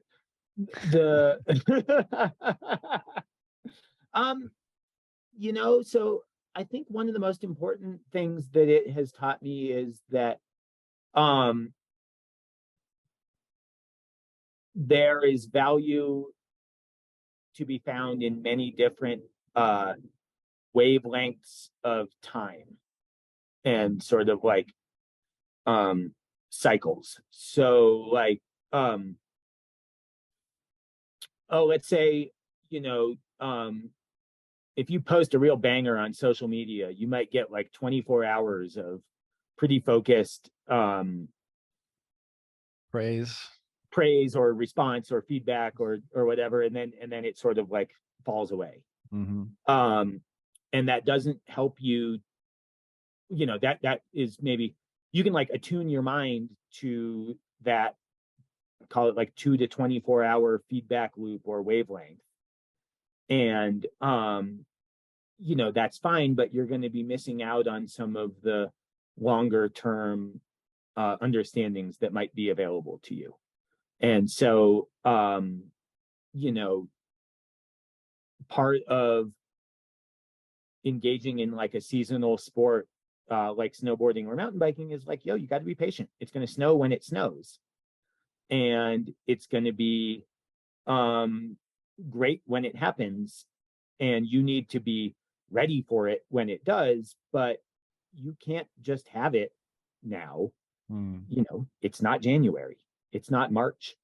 And you have to just like be patient with that. And I think that it's helped me as a parent because it's helped me to understand that there are also, you know, the wavelength or measure of like an entire human life, and that there's an appropriate time to educate your kid about this topic or that topic. And if you try and rush that, it's not gonna work, right? Mm-hmm. And so, you know, like, and then there's also just sort of this very real like sense of cause and effect or feedback. And so, you know, when I'm talking to like adventure or outdoor sports or action sports athlete folks about Bitcoin, you know, one of the metaphors that I often use or analogies that I often use is like, okay, imagine you're trying to hit that jump and you don't know how strong gravity is going to be until some dude named Jerome like makes the declaration for the day. That's great. You know, or alternatively, like, what if every time I jumped off a cliff, you were the one that hit the ground? And like, how quickly would I learn what is, you know, how quickly would I learn the criteria for jumping off a cliff safely? Mm-hmm. I don't know that I ever would. And how would you feel about, the rules that you're subject to? Probably not too good, right? Yeah. And so this idea that sort of like, one of the things that nature teaches is that like there's real value. You can build something, you can take a long-term approach if you know that the rules under which you're operating are going to be simple, universally applied, consistent over time, and understandable. Mm-hmm. That's And super so, well. yeah, Bitcoin does that, right? Like, Yeah, exactly. It's super well put. And I think that just bolsters the case for Bitcoin, strangely harmonizing with certain cycles of nature, or the ways in which, nature operates, and bringing them into the intersubjective realm, the social realm in between people, and the constancy of nature, and the, what's able to flourish and harmonize as a result of that. and also the seasonality of it, right? It's constant, but it's also, changing in a relatively predictable way. And Right. that there are sort of like complex feedback loops that can be, understood with greater fidelity, but they can't necessarily be manipulated or changed. Right. Which is why I think you have to, in a sense, you can operate within them, but you're still submitting to the absoluteness of some of those rules, right? And I think one of the effects that has is instilling a sense of humility. As someone who spent a lot of time in precarious environments, if not always dangerous, that's probably instilled in a lot of people. Like, you reference the avalanche, right? You can be the most competent mountaineer in the world, but sometimes nature is too much for you, and if, and so that that degree of absoluteness, I think, instills humility. And I would say, I think that's what I've been observing with a lot of people that get into Bitcoin, is like, there's a lot of different personalities, but one thing that's impressed upon people who learn about it's like, oh, here's this thing that I can't do anything to change, so I must change in reference to this thing. I must adapt myself to the constancy of this thing if I want to take advantage of it as to the extent that I can, if I want to extract as much value or as possible from it, or use it to its most valuable extent. And it seems like that would be something that would, a phenomenon that would happen in reference to nature as well. It's like, oh, well, it is what it is, and it's of great power. I can't do anything to change it. I need to adapt my thinking to it, not vice versa. That's right. If you try and behave in a way that's counter to nature, you're going to get fucking wrecked. Yeah. No doubt about it. I noticed that a lot too with, permaculture and ranching and farming is starting to come up in a lot in the Bitcoin space. And, I think this is not, let's say, entirely to blame by Fiat, because, well, probably not, because technological and cultural advancement, generally makes things more convenient, and therefore you get kind of cut off from how things are produced. But it seems like, if you're working land, you become far more observant of the different cycles of the seasons, and how, again, you kind of have to humble yourself to them. You can't make it rain, you can't make the temperature change. You just kind of have to adapt to that. And there's a certain humility in that, not only because you can't change it, but because that your sustenance comes directly from that. Like, this is the thing that allows you to sustain yourself. And it would seem like someone who's involved in mountaineering or outdoor activities would have a similar thing. You would have that reverence almost, because that you're contending with something of great power that you can't really change. And in the modern world, that appreciation of both the permanence, the importance, and the cyclicality of these things would seem to be lost, because everything is at our fingertips, now, whenever we want it. Right. And I, amongst other behaviors or perspectives that probably induces, I do think one of them is just, a lack of humility for how all this works, because everything is just right at your fingertips, however you want it. You don't have to wait. You don't have to be involved in the process. Most people, and that creates a lot of perverse thinking, because you forget where everything comes from. You forget how things get created. You forget the cycles of nature, and of course you could extend that out even to forms of spirituality. You forget the fullness of the all the different patterns you're nestled within. And you just think it's all about what you want and your satisfaction, your gratification, and how fast it can be provided to you. And that, you know, I think our current culture today, especially in the Western world, is a reflection of how much of a perverse impact that can have on people's mindsets. Again, in tandem with other things that are influencing people's perspective. But I definitely think that is one of them. Yeah, certainly. You know, so we have a garden out back, and boy, we did not have a good year with the garden. You know, we had a late harder than it looks. That I mean, we've had the garden for a few years, and we've had good years and bad years with it. But yeah, very much the takeaway is that, like, you've got to do the work, and it's not always up to you what conditions will be for your growth. And you know, sometimes you're going to get wrecked. So like this year we had a late snow in June just after we planted, and so everything was pretty stunted, you know. And then in July we got a crazy hailstorm that took out, you know, half our plants, and then we didn't do the work of setting up a high enough fence. And so when we finally did have some, you know, tasty snap peas on the vine, well, the deer came in and they ate them all.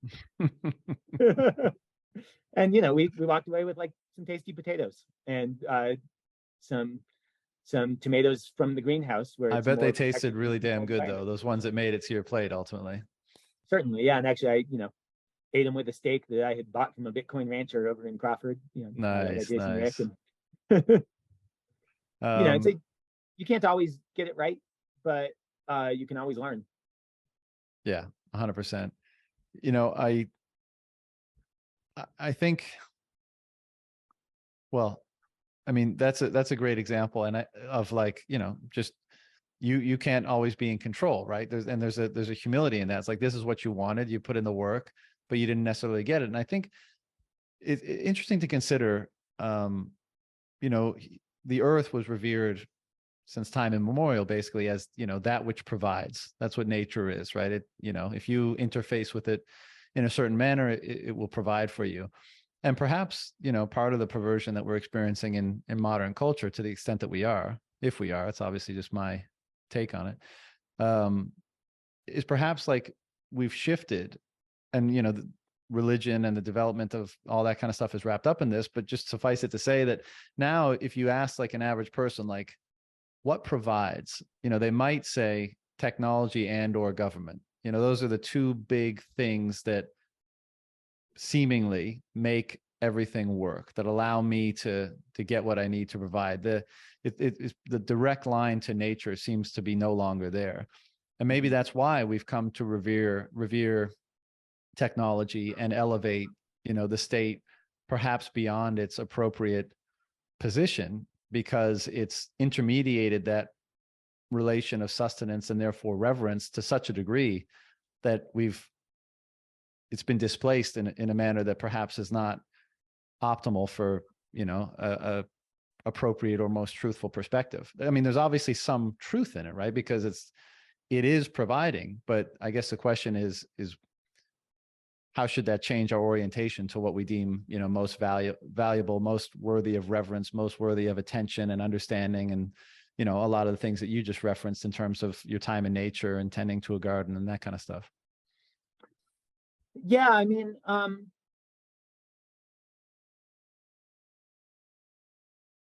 I think that scale plays a really big role in this. And this idea that, like, at a small enough scale where you can have really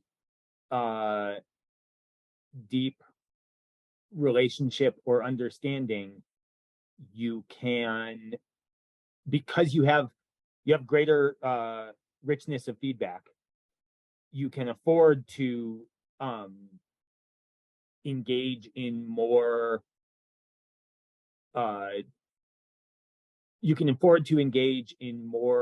mechanisms of control or steering.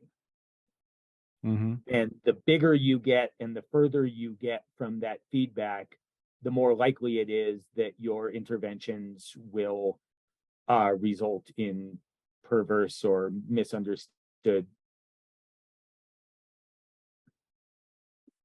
I lost you for a sec. Misunderstood Oh, what? So like Just the last part, perverse or misunderstood. So this was something that like Naval Ravikant said in a tweet, I think, but like you should be communist at the family level, socialist at the neighborhood, out to sort of like full libertarian at the large scale. And so this idea that sort of like at a small group environment, say like sub Dunbar number, you can afford to engage in a greater degree of steering of the culture or of the people, because you're getting a lot more direct feedback of the consequences of that steering.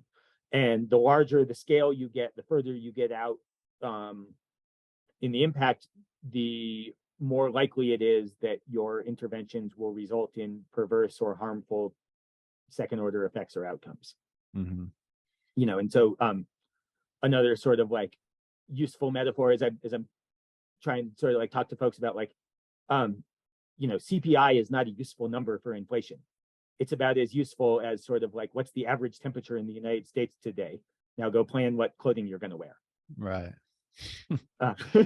You're good with these. These are all really good. They're all stolen.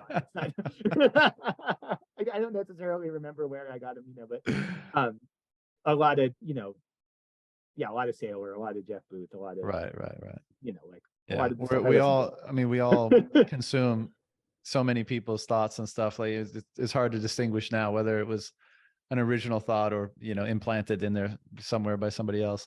But it is interesting that as you're saying that, and of course I agree, like the more separation, the more noise in the system, the less fidelity has the feedback, and therefore the less able you are to marry the two forces or the two ends of the spectrum or whatever. And then by virtue of that kind of perversion and all the other things that cause it, as we've been discussing, in the individual, they feed like their signal that they're sending back to that thing is of a particular kind as well. And so not only is it itself perverse, but it also gets kind of mangled up along the way back. And it's this feedback loop of, I was picturing a spiral, right? Like and I think this is literally why you can't separate the perversion of the perspective and the fiat mindset, or whatever we want to call the sort of neurosis that at least everyone to some degree experiences in the world today, and the manner in which we engage our environment, i.e. nature, and how we sustain ourselves and what we seek to extract from the world in order to create and manifest. Like they're obviously very closely related. And if one is, broadly speaking, sick, it's going to have a sick impact on the other, and vice versa. And I think this is why it's so, again, another exciting thing about Bitcoin is that if it really is kind of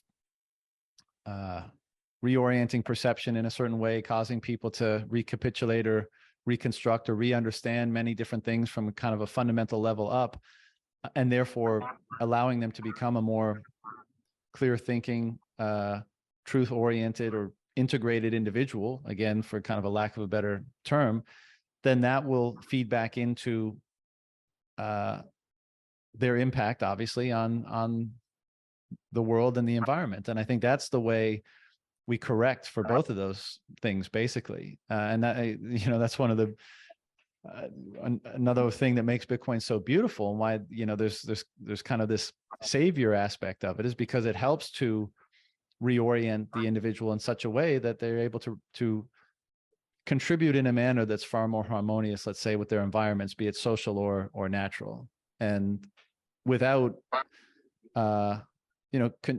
more harmonious, but still in service of creation, in service of production, in service of manifesting what's most important or what's most valuable. And so, and also more free and more aligned with reality. Yeah, well, there you go. Which is why probably so many of us, grapple with the question, like, what is that? What is reality? What is it? What can we infer about reality through the success of this mechanism that's ostensibly allowing us to interact with it with a greater degree of fidelity? it's a fascinating question as far as I can Yeah. tell. Yeah. I was thinking a little bit, I don't know if you're familiar at all with, there have been lots of attempts to create architectures or find systems that result in more, equitable outcomes or alignment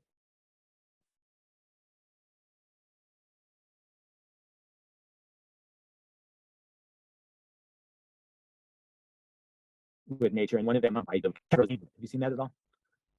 You Nope, cut out for, yeah, you Shoot. cut out for a I lost second it. again.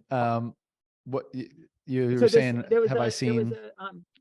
this way of thinking or this orientation toward the world that came, I think, out of the Santa Fe Institute kind of circles called Game B. Have you heard of this at all?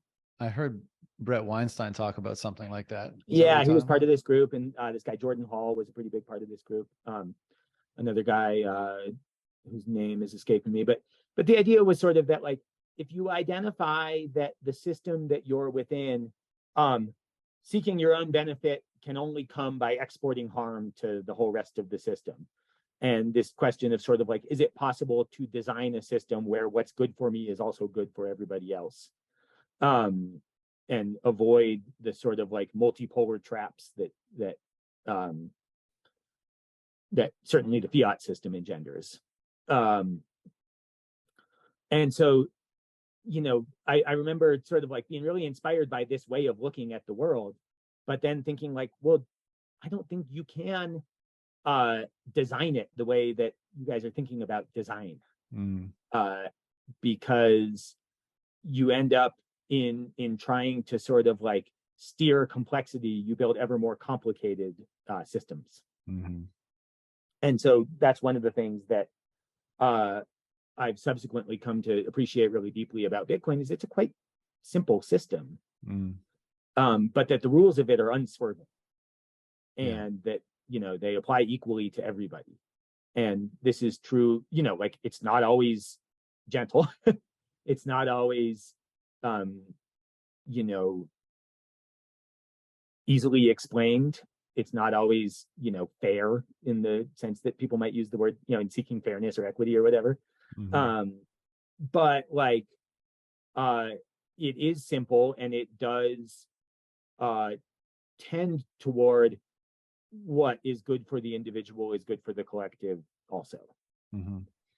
Yeah, I remember Brett talking about that kind of stuff, and I totally agree with your assessment. Like, I think, and that might be part of the reason why, some of these uber intellectuals have a hard time grokking Bitcoin, because I feel like their default is to think the answer to this enormous problem that we're faced with is enormous complexity, or if not complexity, like an answer that only the smartest among us can come up with and implement, and Brett's implementation of that, or suggestion around it, was like, we just need to find like a patriot, someone who's a patriot and who's not partisan and who's like a good person, and we'll get one from each side of the aisle, and they'll be the co-president, and then things will be great. And I was like, right, holy shit, man, really? That's that's your suggestion?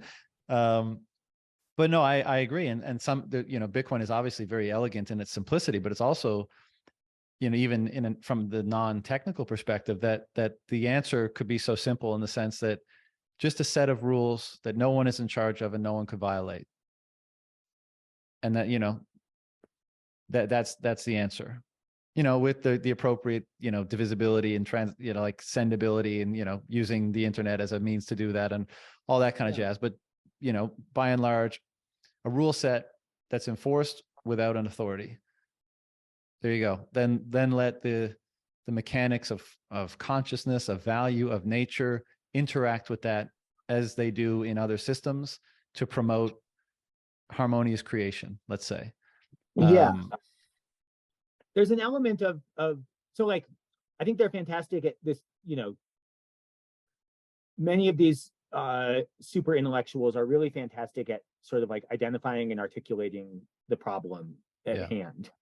if they are maybe less so effective at identifying the solutions to it. And so, Totally. one of the metaphors that I got out of my sort of like, reading and watching and listening to a lot of their materials was this idea that sort of like within nature, competition is healthy because it drives advancement in a really like small scale, step by step process. And so, I don't remember if it was Jordan Hall or Daniel Schmachtenberger, but they talk about sort of like, okay, imagine the African savanna and you have lions and you have gazelles. If the lions make a step function improvement in their capacity and capability, where instead of being roughly equivalent in speed to the gazelles, now all of a sudden they're twice as fast. Well, what is going to happen really quickly is that they're going to eat all the gazelles and then starve to death. And so you need this competition to create advancement that is still within reach of the interlocutor or opponent, depending on whether this is like a cooperative or competitive situation. And so like if the lions get 1/2 of 1% faster, then they're going to kill off the weak gazelles and the surviving gazelles are going to get faster. And this is sort of how evolution works. Mm-hmm. And one of the real dangers of the rapid technological advancement that we find ourselves in is that certain actors inside of the landscape are suddenly exponentially more agentic and powerful than others. And that exponential increase, because it's technological in nature, that advantage doesn't last very long, right? Like we went from only the US having nuclear weapons to now, whatever it is, 8 countries having nuclear weapons. And, when you take these exponential leaps in capacity without having sort of like corresponding increases in wisdom, you're on a path to self-destruction pretty rapidly.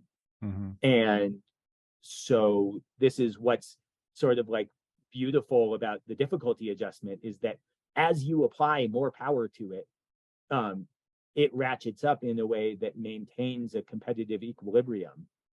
And also, I have more Bitcoin today than I've ever had before. And yet it's getting more and more difficult for me to obtain more Bitcoin at the pace that I used to be able to obtain it at. Mm-hmm. And that prevents me from sort of like running out of control and having, 10,000 times more agency than the people around me. Mm-hmm. Yeah. And the other beautiful sort of regulating mechanism, by virtue of it not being able to be cheated, I mean, you can't perpetuate your position at the top, basically, artificially. Right. So like you may have 10,000 Bitcoin, but once you spend them, they're spent into the economy. They flow to the people that provided value, and so that's a far more fairer system where presumably, again, another equilibrium would be found between people who, want to avail of products or services, value generally, and those who are capable and willing of providing them. So, I guess it's not that, because you bring up, the issue of the one that I always get stuck on is nuclear weapons, right? And like, we live in a world of nuclear arsenals, and power is still, even though people will be far more impervious to theft, let's say, and over the course of time, that'll dramatically change, the ability of government to exact tribute from people, to taxes, both direct and indirect through inflation. And that means they'll shrink, and that, the whole landscape of institutions and governance and power will change dramatically. And the incentives, the return on violence will be greatly diminished, because it will be far more difficult to steal from people, and therefore violence will be disincentivized, relatively speaking. Mm-hmm. But we still will exist in a world where there's tremendous forces of power. And I guess my question is, how will they be stewarded and or applied in this, let's say, flattened environment where wealth is not concentrated in particular honeypots, and it's way more difficult to access? To what will aggressive power be devoted in an environment like that, and how will, well, what effect will Bitcoin have on that in terms of mitigating its disastrous effects? Yeah, I mean, I think obviously I don't know, but what I hope is that it reopens the frontier of human exploration, and makes us a Kardashev level 2 civilization that's out there exploring, and sort of like those that have that aggressive or expansionary impulse now have a healthier target at which to aim their energies. Right. And I think sort of like becoming a multi-planetary spacefaring civilization is a plenty worthy goal. Yeah. And so, like part of what the fiat world does is it closes down those frontiers, because it's like, oh, well, there's not much benefit to be made from innovating or doing work relative to the benefit that I might obtain by just firing up the money printer. Mm-hmm. And so that turns the aggression inward. That sort of like might be better spent off planet. Yeah, very interesting. Basically recommissioning our sources of destructive power for other purposes when the return on violence is greatly diminished. And so those people that would otherwise have that inclination, and perhaps also those resources, would have to say, well, what's the best application of them now, if it's not to threaten or coerce? And it's interesting to think that now the honeypot might be either harnessing, the power of another star system, let's say, being the first to do so, or to your point about exploration. I don't know if you're familiar with Drew Bansal's work, Bitcoin Astronomy. Very much so. Yeah, I was just thinking about it. Yeah. Yeah, the time change. I mean, how much of an incentive is that? Like now, the primary incentive of having access to power is going to, going to a different planet and being able to start the proof of work coin and therefore colony or civilization on that planet. And that is like, after the success of Bitcoin is so apparent, that'll be such a powerful incentive that if you have a nuclear arsenal, do you want to sit there and contemplate the destruction of the world between you and whoever else has an equivalent arsenal? Or do you want to decommission it and build starships and go to Mars or whatever planet and be the first to start up a proof of work coin and get your, access the wealth, all the wealth that you can dream of in that way? Maybe that'll be a compelling incentive. You take the nuclear warheads off of the top of the rockets and you put them on the bottom. Right. And you use those explosions to catapult these craft out into space. Further and further. Of course, we're both, kind of crazy Bitcoin people, but I'm sure there'll be other interesting theories that pop up over the years. But at the moment, like the incentive to basically populate the galaxy that's driven by, the incentive to be the one to start a proof of work chain or, on those respective planets. Yeah.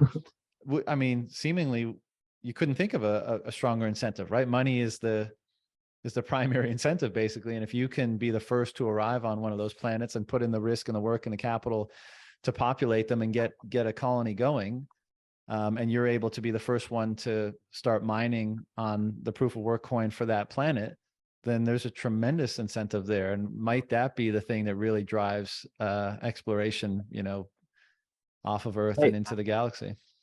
Yeah, I mean, in the Bitcoin astronomy pieces, Drew talks about sort of like on the way, like, okay, you want to mine asteroids. How are you going to fund your asteroid expedition? And it's like, well, how you're going to fund it is you're going to do proof of work mining on this coin using the solar panels on your device during the 3 years it takes to get to the resources you hope to mine. And now you have the money to bootstrap the next round of satellites that you're sending out, or now you're you sort of like have this energy-based mechanism for bootstrapping advancement that is positive rather than negative sum. Yeah. I'm on board, man. That's I'd Fuck love yeah, it dude. that's if we handled the nuclear issue in a way like that, that would be great. And Yeah, it's swords another into plowshares, instance. but on a galactic scale. Yeah, yeah. Bitcoin fixes this once again. You mentioned before we shut it down, but you mentioned Hunter Thompson in your message to me. What was the relevance of that? Do you remember? Or if there's anything you wanted to cover that we haven't touched on yet, then fire away. Yeah, I mean, I think it was related to just sort of the benefit of being an individual and pursuing your independent path as the muse strikes you, rather than necessarily choosing from the menu that is presented to you. And so, Hunter Thompson, just as maybe some background for why I mention it, I had the incredible good fortune of, a very alternative oriented education as a kid.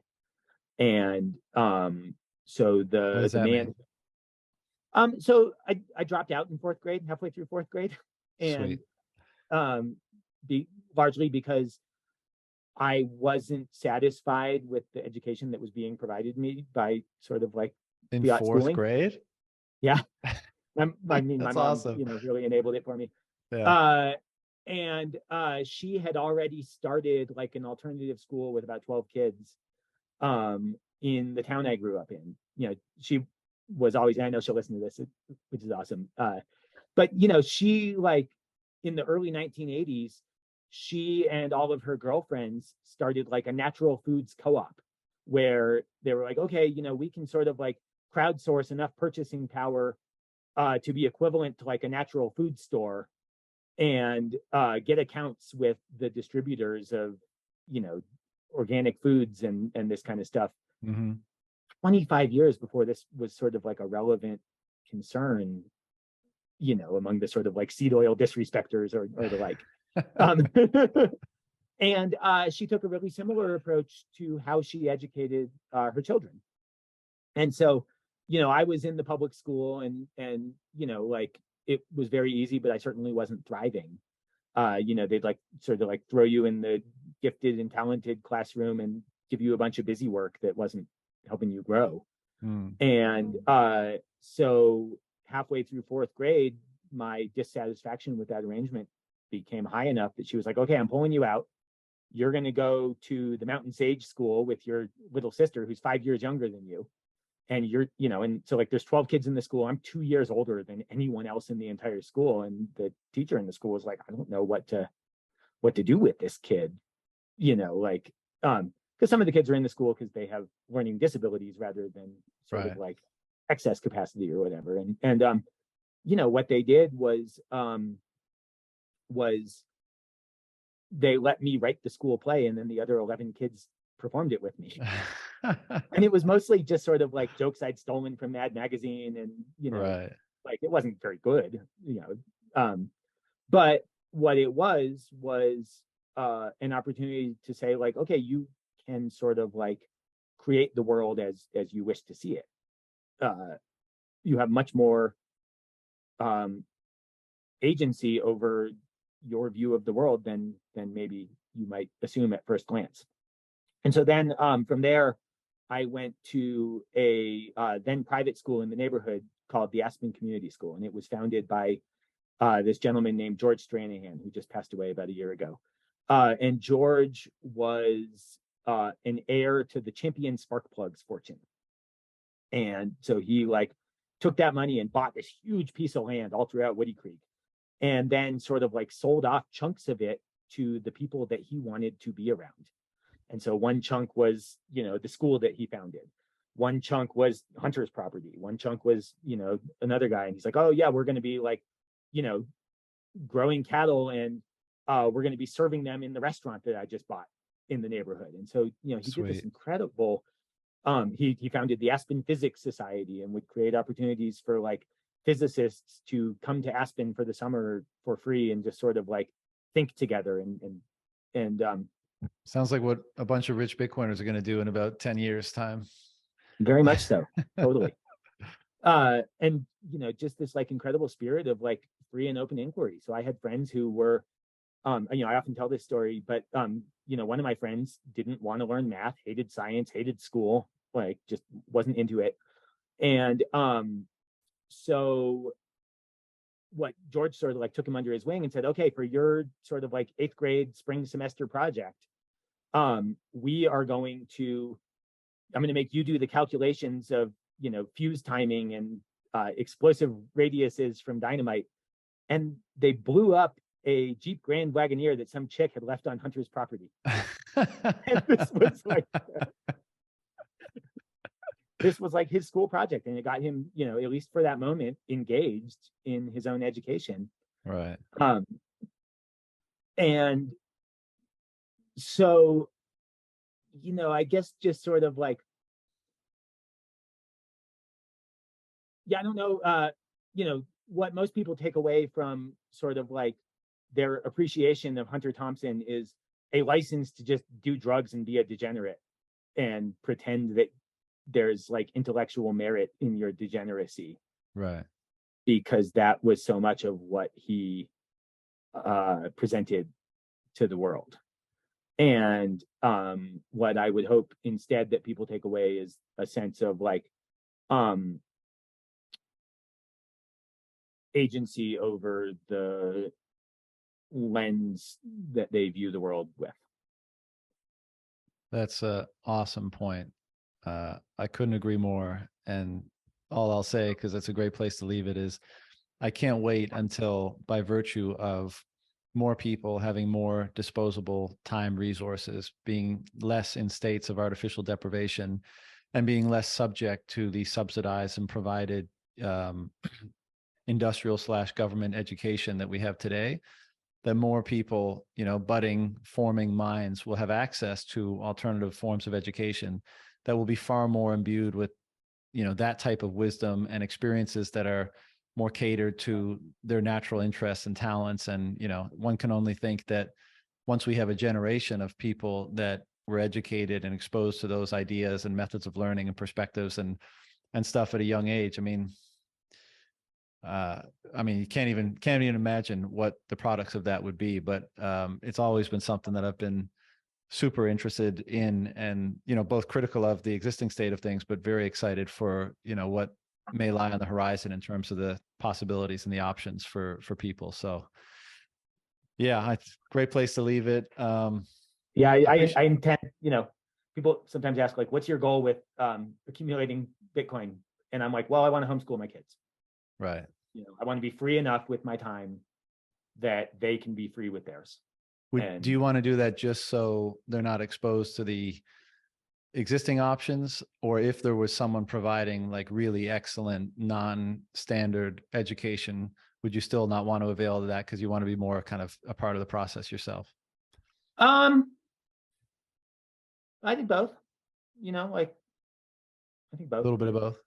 Yeah. Obviously I have there's a lot of value to be gained from just like being with your peers, and I don't want to sort of like shelter them to the point that they're weirdos, but I also don't want to expose them to the point that they're NPCs. And you have to find the right, the optimal grip, as Vervaeke would put it.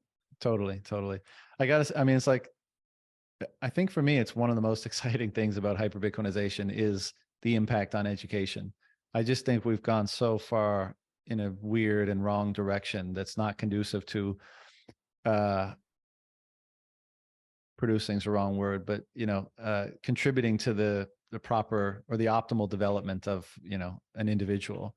And I think we'll be far better suited and a better place to do that under the Bitcoin standard. And I can't wait to see the results and potentially participate in it. Tyler, this has been awesome, man. I appreciate you making the time. Thank you, John. I really enjoyed it. I like I said, I was very nervous about it just because it's hard to put yourself out there. And so I'm so grateful to you for what you're doing and for the opportunity. Yeah. Well, for what it's worth, I think you did a great job. So the nerves didn't come through. And yeah, I appreciate you being so open and sharing your perspective on things and your history and your thoughts. And we'll definitely have to do it sometime again in the future. I'd really enjoy that. All right, brother. Take care. All right. See you soon.